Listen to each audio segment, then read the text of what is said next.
Hey, what's up, you guys? It's Ty. Welcome back to Ty Williams' channel. And yes, WWE 2K18 has been revealed. It will be coming out October the 17th of this year. The cover boy has been revealed as Seth Rollins. All of this was just revealed about an hour ago. And now it is time for some speculation WWE 2K18. And that starts here on the Tyler Williams channel. Now, one thing that I like to speculate is who is going to be a new addition to the game. Because we like to see, there are always going to be those people who stay in the game no matter what. I'm talking about John Cena, I'm talking about Triple H, The Undertaker, Shawn Michaels, Sheamus. All those guys stay in the game no matter what until the day they get fired. They're always going to be in the game. But there are also people who tend to get dropped from the game. I'm, of course, talking about Jinder Mahal, Heath Slater. I go on and on. There are people who get dropped from the game because they either got fired or maybe they need to make more space for other people. People just end up getting dropped from the game for many reasons. They can always be added back in the future, but we never are able to tell until the game actually comes out. Now, with that being said, there will be added additions to the game. With that roster we already have, there are going to be some people who are left out of the game as always, but there are going to be people who are going to be added to the game. And I'm going to speculate right here, right now, the top 10 new additions to WWE 2K18. Once again, this is a predictions video. It is unofficial. Please don't hit that dislike button. I am not telling you this is official. They are going to be added. This is an unofficial predictions for who I think is going to be added to WWE 2K18 roster. Now, before we start, I just want to say if if 2K wants to open up space for people like the Cruiserweight division and the UK roster and more women, the first step in doing that is stopping this whole thing with adding different alterations of a character to the game. That annoys the hell out of me when I tune into a new WWE 2K game and I see 4 alterations of Sting or 3 alterations of Triple H or freaking 3 alterations of, I don't know, freaking Stone Cold Steve Austin. Like, I get it. I like Stone Cold. I don't need 3 versions of Stone Cold. I don't care about the fact that, like WWE 2K16, for instance. Okay, it was revolved around Stone Cold in his career, right? That's all fine and dandy. Stone Cold, we had Stone Cold Steve Austin. Stone Cold 1997. Stone Cold 2001. Then Stone Cold freaking 1998. Then Stunning Stone Cold Steve Austin. And then Superstar Steve Austin. It's like, why do we need this many alterations of Steve Austin? Why couldn't they just bend the tires? Why do we need 5 versions of the same person? And 3 versions of Steve Austin had the exact same moves. That's the part I didn't get. There was nothing different about these characters. And it's like, okay, if WWE 2K, I gotta stop calling WWE 2K, it's just 2K. If 2K wants to free up some space and add more people to the roster, this whole multiple alterations of the same person has got to stop. It really has. It really has to. You can put those alterations as an attire like they used to do.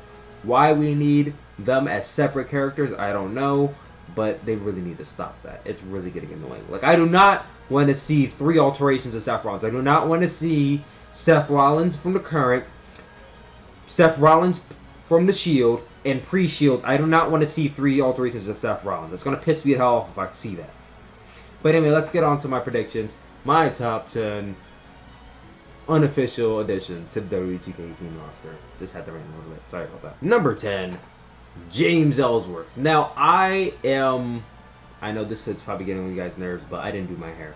I'm pretty certain that if James Ellsworth is not a primary, is not like basically permanent manager position in this game, he will be an active member of the roster. You guys gotta remember, when James Ellsworth made his debut, he jobbed to Braun Strowman, and then immediately after, a few months later, he was on the SmackDown Live roster, tearing it up. I mean, not tearing it up, but wrestling AJ Styles. He was in the main event of SmackDown Live for like a month or 2, and then he got kind of reduced to being with Carmella.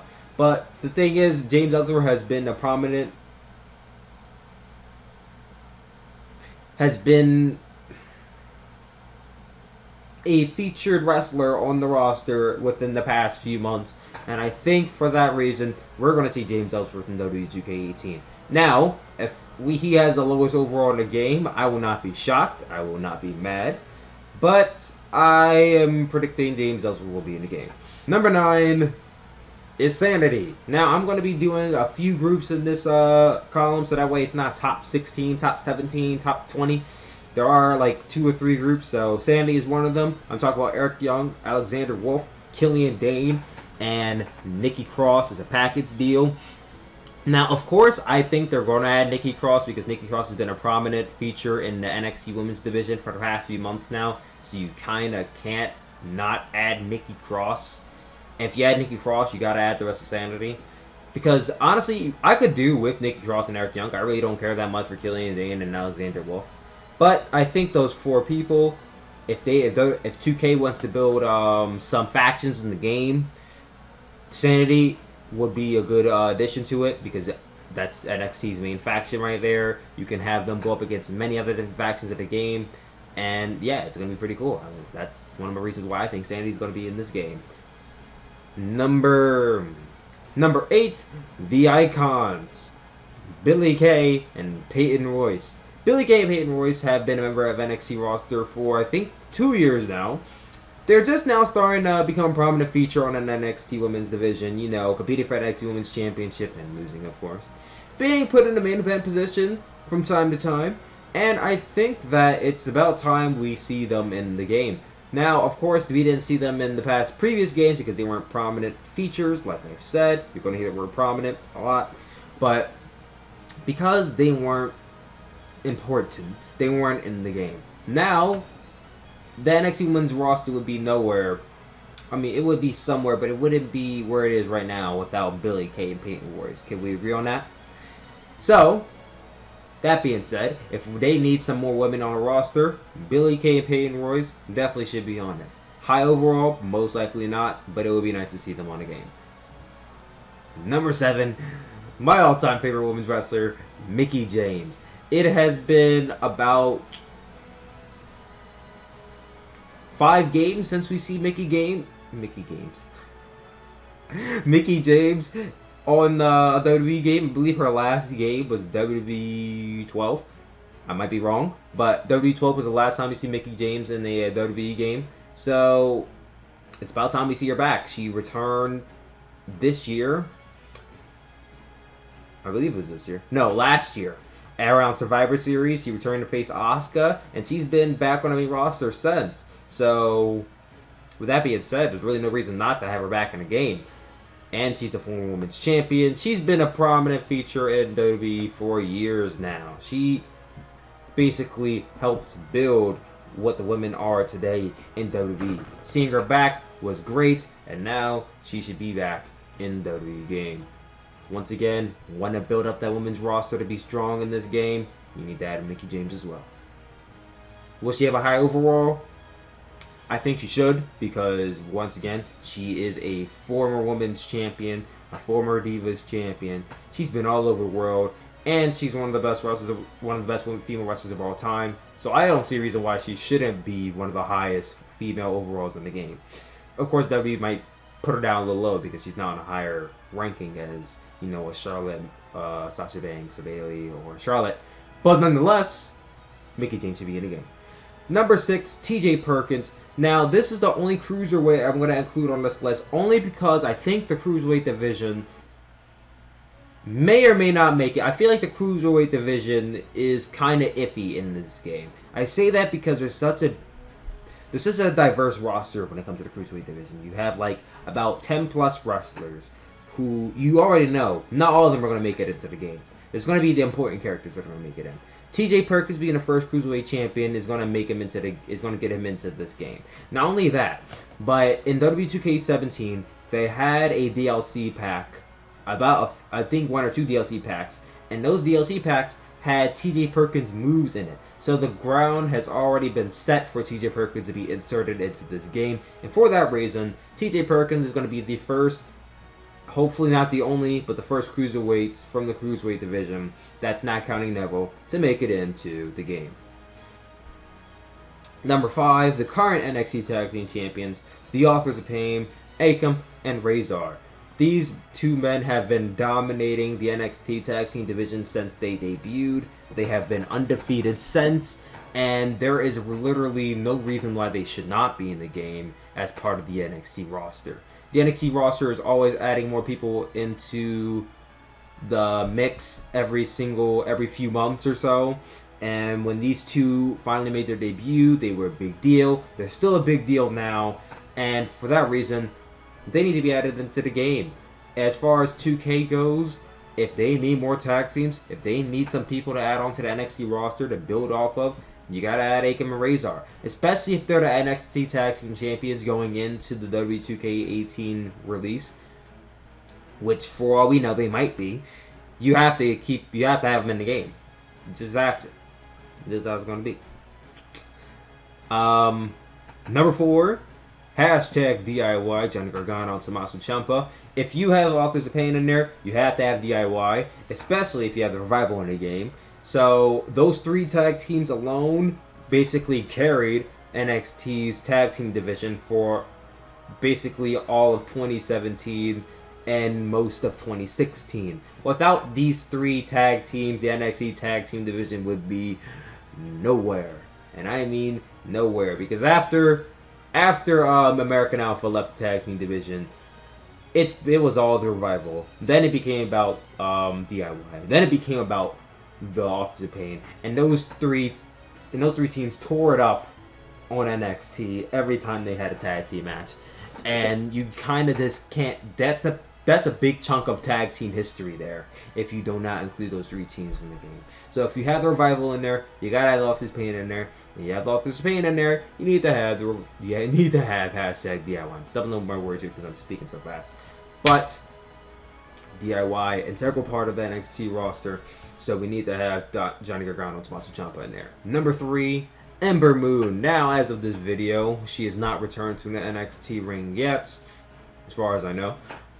But Ember Moon debuting, I believe, last year around... Yeah, she debuted at last year's NXT TakeOver Brooklyn show. So she has been around the time when WWE 2K18 came out. But of course, she was so new, they couldn't just throw her into the game. So now with her being around for a few months and being a integral part of the NXT Women's roster, it's time to put Ember Moon in the game. And plus, I want to actually be able to use her twisting stunner off the top rope on Asuka when I beat Asuka for the NXT Women's Championship in my WWE 2K18 universe. So, we need to have Ember Moon in the game. She has been a very prominent woman in the NXT Women's division. Of course, Asuka being the most prominent, but the second behind Asuka would be Ember Moon. So we need Ember Moon in the game. Number 2, the current WWE champion, Jinder Mahal. Now, we have not seen Jinder Mahal in the WWE Games since WWE 2K14, I believe. If not, WWE 2K13. That was back when Jinder Mahal was a... But, you know, Jinder Mahal was not in any way, shape, or form someone to take seriously at the time, someone we should really have our eye on, and for that reason, he just got taken out of the game. There was no reason to have him in, and then at a certain time, they were, I believe 2015, they released Jinder Mahal. So, why keep him in the game if he's not under contract? They bring Jinder Mahal back last year, and now, look at him now. Jinder Mahal is not only main event in pay-per-views, but he's the WWE champion. At this point, even if they're not going into WWE 2K18 with Jinder Mahal as WWE champion, you have to put him in the game. Not simply because, you know, he's a main eventer now, but because he was WWE champion. If you don't have a previous WWE champion in the game, and I'm not talking about, you know, guys who've quit or guys who are ambassadors of the company like CM Punk, but Jinder Mahal was and is a WWE champion, so you have to have him in the game. And is he going to have a high overall? I'm pretty damn sure he will not have a high overall. But I'm going to say it's safe to say that we're going to see Jinder Mahal in this game. And number 1 for who I think is going to be an added addition to WWE 2K18 roster.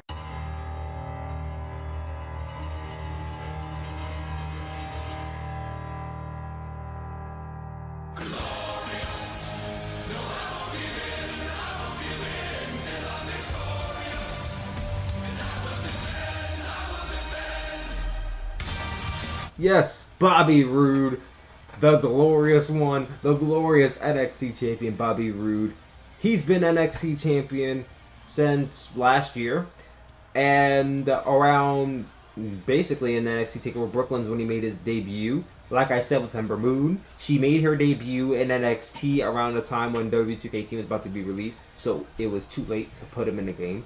But he's been around for a few months now. In those few months, he has been main eventing just about every NXT TakeOver we've had. If he wasn't main eventing, his entrance was definitely killing it. So there's no reason for Bobby Roode to not put Bobby Roode in the game. He is the current NXT champion. I'm sure he's probably still going to be NXT champion by the time WWE 2K18 comes out. And he's glorious. Why wouldn't you put him in the game? As far as his entrance goes, they're kind of put themselves in a bit of a hole there because there's no way you're going to be able to have the glorious Bobby Roode entrances from NXT takeovers. You're probably just going to have like a reminiscent of Ric Flair entrance from Bobby Roode. You're not going to see him descending from the rooftop. You're not going to see him coming out with a bunch of women or the choir singing for him. That's probably not going to happen, sadly, because it's a WWE game. But his entrance has to be cool. I hope it's going to be cool. I hope it's not going to be some rip-off entrance from Ric Flair, which I think it probably will be. But nonetheless, Bobby Roode, my #1 pick. Now, a lot of you are probably going to say, hey, why didn't you include so-and-so? And I probably didn't include some of the guys you're thinking of because, one, I think they're going to be DLC characters. Or two, I don't think they're going to make the game because they debuted really late in the game. The way WWE games work is if you debut around the WrestleMania period, there's a good chance you might not make it into the game because the cutoff period for characters being designed is WrestleMania. After that period, they stop designing new characters unless you're going to be a DLC character. So, a bunch of guys you're probably thinking of, comment down below who you guys are thinking of. I probably already have them listed. I'm probably going to make a new list for people who I think are going to be DLC characters. But go ahead, comment down below. Who did I miss on this list? Who do you want to see in WWE 2K18? Do you agree with my list? Sound off in the comment section. Hit the like button. Share this video around. And don't forget to subscribe. I love you guys and I'll talk to you all later. Peace out.